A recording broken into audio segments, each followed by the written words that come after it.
Hey, good morning. Happy Sunday. So listen, I want to ask you a question.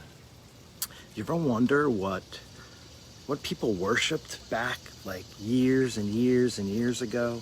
Always curious. Like, it makes me think on a Sunday morning when I get up and have access to my phone and to TV and to pretty much everything. And I was thinking about kind of like my heritage a bit, just kind of looking back at history. And I have some things. I don't know if you heard the story I shared about me being fifth generation in the house that I grew up in. And so I have a bit of history. We have some artifacts, if you will. One of them, which is really cool. I didn't really pay too much attention for a while, but check this one out. This is a Bible that had been brought down in family generations and generations, and it has a bit of history, and it just is making me curious thinking about like how they worshiped, going to church, what they did, and just made me think of like what really matters. And I'm sure if you could think back 100 years. In fact, I wanted to share this with you. It's really, really cool. So welcome to the Daily Dose. This is episode 147.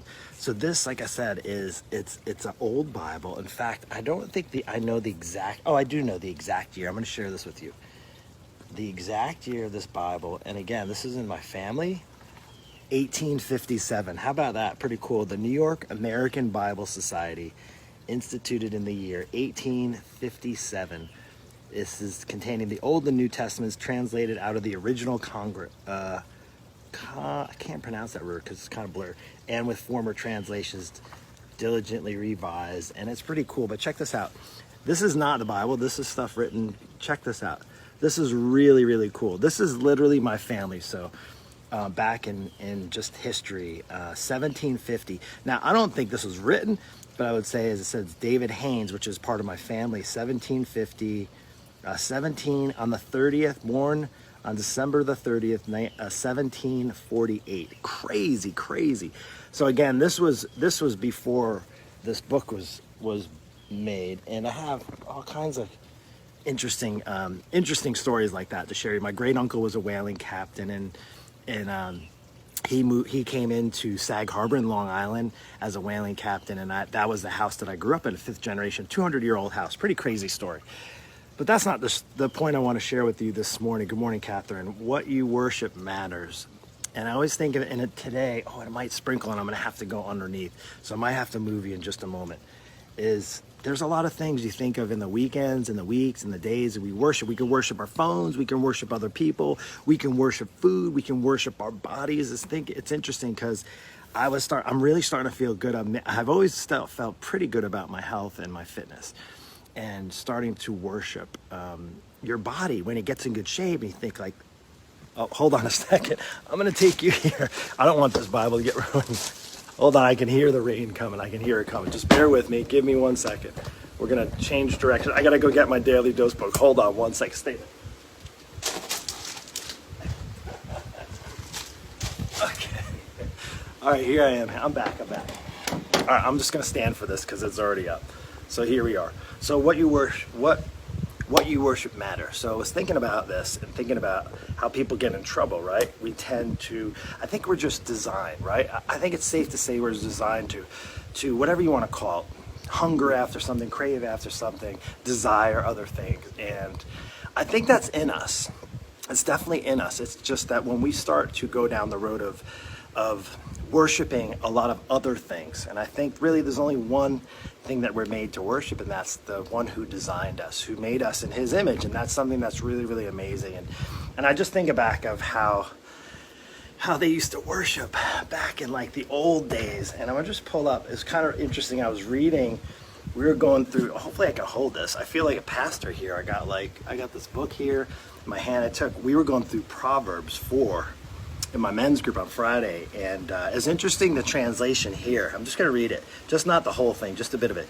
Hear ye children the instruction of a father, and attend to no understanding, for I give you good doctrine. Forsake ye not my law. Can you tell it's an old version?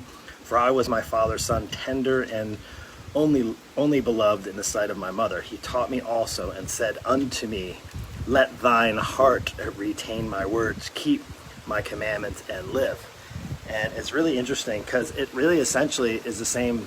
It's a little different translation, but it talks about wisdom, getting wisdom. And when I tend to get more, I say wisdom or more knowledge, if you will, and I start to understand about worship and understand. Now, my wife and I'll just share this. Yes, it is starting. My wife is out actually walking right now with a friend, and they're probably at the beach, and they're going to get, it's coming down right now. So anyway, we're going to just go with it. Well, you can worship your weather. You can worship where you live, and it'll leave you disappointed, especially going for a walk. But one of the things you think of like in the weekend, and a lot of people get in trouble in the weekends because we have a little more freedom sometimes to do what we want, kick back, relax. We can easily start to worship comfort, relaxation, relationships. We can worship food. And I say this, last night my wife and I went for a bike ride, and we went to dinner, and we can bike to where we were going. And we hadn't had this plate, we hadn't had this pizza. It was pizza, right? You know I love pizza. And I could just say it's easy to want to worship something like food. Like if you think of like worshiping, like this pizza is so good. It's not even New York type pizza. It's more like that brick oven pizza. So we rode down and I was just thinking, this is so good. And it's just easy to get into that desire, like, oh, it's so good. But here's the reason why I'm sharing this about food. Not so that you get hungry, or maybe thinking about worshiping food is like, it's so easy to let that be the focus of our desire, of our worship. And I say that on Sundays because some of you will worship by watching on TV. Maybe some of you have access to go to church. It's really interesting how when churches kind of got all shut down and some that didn't have access to online or trying to figure it all out, there was a lot of Christians and myself like, oh, we can't go to church now, right? And it left you frustrated and disappointed. But here's the reality is, you don't have to be in a church to worship. Now, church is great. We're going to do it online here in just a bit. But I would say it isn't the only place to worship. In fact, if you think of the time, think of 24 hours in a day. Now, I don't have the math on me, but you can do the math. 24 hours in a day times 7 days a week. And you think of how many hundreds of hours, somebody probably has the math and you can do that math. And you think of church, actual church being maybe an hour and a half, and hour and a half, so to speak, once a week, out of all the hours in the day of all the days of the week. So I don't think we were only meant to worship that 1 hour, hour and a half a week. And I think what happens is we get kind of poured into thinking like that's it, just church, like that's the only time we worship. No, all the time. Like I think of this, and I was just kind of thinking about back in the day when they didn't have TVs, and maybe they had plenty of other distractions. They were still the same things. People worship food and worship money and worship success and worship power and relationships. And they were just as distracted back in the 1800s when look at how thick this Bible is. It's pretty cool. It's like all golden and everything. It is really pretty awesome. I kind of not much. We've gotten a bunch of old furniture and some old things. I had some old whaling maps, and they were just rotting and all that stuff. I really didn't have appreciation for it until now. And it's interesting to think back. Look at even the front of it. Isn't that pretty awesome? It's pretty cool, right? Pretty good stuff. Is to think back when people used to worship back in the day, like in the 1800s and 1900s, they were easily as distracted. They were easily as lured into other things to desire. And here's the thing I just wanted to share with you. I wrote a few things down. You can worship God anywhere and at any time. And I think, in fact, he wants us to. And what happens when we're not putting our focus and desires to him and what he has for your life in worship is that it's easily to have our eyes go lured into the other things, the food, the relationships, the lustful eyes, all those types of things can be easily distracted. So as we're kind of here on a Sunday morning, and maybe you've been worshiping things over the weekend, worshiping relaxation, worshiping comfort, worshiping food, worshiping, maybe even if you're like a super addict into fitness and working out, and I can easily go down that direction. You start worshiping your body and it's in good shape and like, yeah, that's it. You start to worship that. I think you're going to end up empty. Because I know I have in times where I've put my focus on my worship and other things other than God, and I'll just share that with you today. And the reason why is, just so you know, I'm not a pastor, theologian or anything, but I do know that God put it in me as a fitness coach, because there's we talked this with some friends the other night. There's this parallel that goes with taking care of your health and your body and your mind, right? And being as healthy as you can physically, so you can do the things that God has planned for your life, but also mentally. Because it's easy to get distracted and think of, I don't need to be in shape. I'll just pray about it. God's got it. He'll take care of me. He'll make sure that well, you know what? Sometimes, even if you pray as hard as you want to pray and pray for God will make sure I stay healthy, you still have to take action, right? Like, you can certainly go to church, but you can certainly not go to church on Sunday. You can certainly worship once a week, or you can not worship once a week. You can actually choose to be the church. I think God asks us to be the church, whether you're maybe as open about your faith and come on here live and share, or you talk to your neighbor about it, or you pray about it, or you dig into the Bible. Like, I'd be curious to know how many times this Bible was opened up over the years.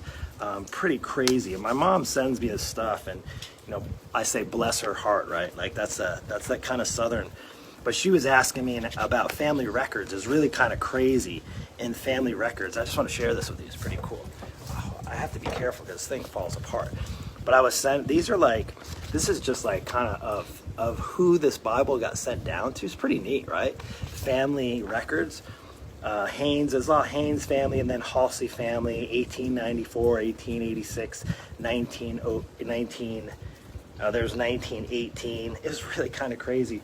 So like, part of me is thinking like, okay, that's in me. There's like this bit in me, not just what God put in me, but also in my heritage, in my history, in the past, in the generations before me. And regardless of me knowing all about it, it's really interesting now to think like, but there's a part of them that's inside of me. And it's just like you, regardless if you've had a healthy, maybe relationship with your family members, or even as a kid growing up, is the reality is God still put it in you. Like He put it in my family back in the days. He put this in us, this worship.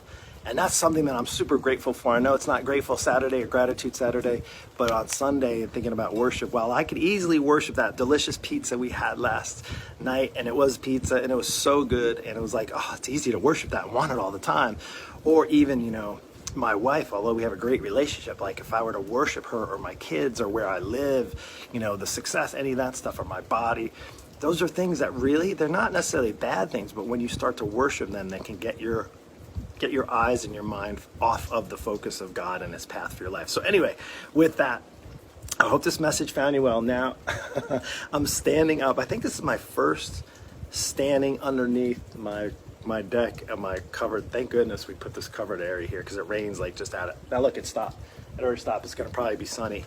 So I hope you have a beautiful, blessed day, and just to think about like what we worship, about the things we worship. And today, and worship sounds like, oh, you're like, it sounds like you have to like surrender and give up all these good things. No, it's actually, worship is a really beautiful thing. It's a part of the relationship that goes into you understanding who God is and how amazing He is in your life if you just let Him. And that's something definitely worth worshiping for. It's the only thing that I've actually worshipped that actually has full satisfaction. There's a full satisfaction. The pizza now, I ate it last night and it's gone. Right? I worked out and I felt good. I got that pump on, but it's gone until my next workout, right? The relationship, don't get me wrong, my wife's relationship, we've been together for a long time, but that's something that will leave you unsatisfied if that's the only thing that you're focused on. Career, success, all that stuff, your children, right? Those types of things are all great things. I think they're not meant to not be great things in our lives, but not meant to be worshiped, so to speak. So it's kind of hard to keep our eyes focused on God and worshiping Him, and focus. You can't have like one eye up there and one eye down worshiping all these other things. So that's all I have. I hope you have a beautiful, blessed day, and the week coming up. Think about this going into the week, is to not just worship on Sunday, not just focus your eyes on church for an hour. Think you can worship all day long, or all week long, all day long, literally every hour. And sometimes when we're able to focus that, just think there's lots of terrible things to focus on right now in this world. Lots of things going on in our world and in the country, just in politics and in our, just in relationship with other people, with racism, all those types of things. And not to say we should be ignorant about it, but it's not something that we should worship or really focus so much on, because then what does it do? It takes our eyes and our focus off of the one who created us. That's all I got for you today. Hope you have a blessed, amazing week ahead. Take care. We'll see you.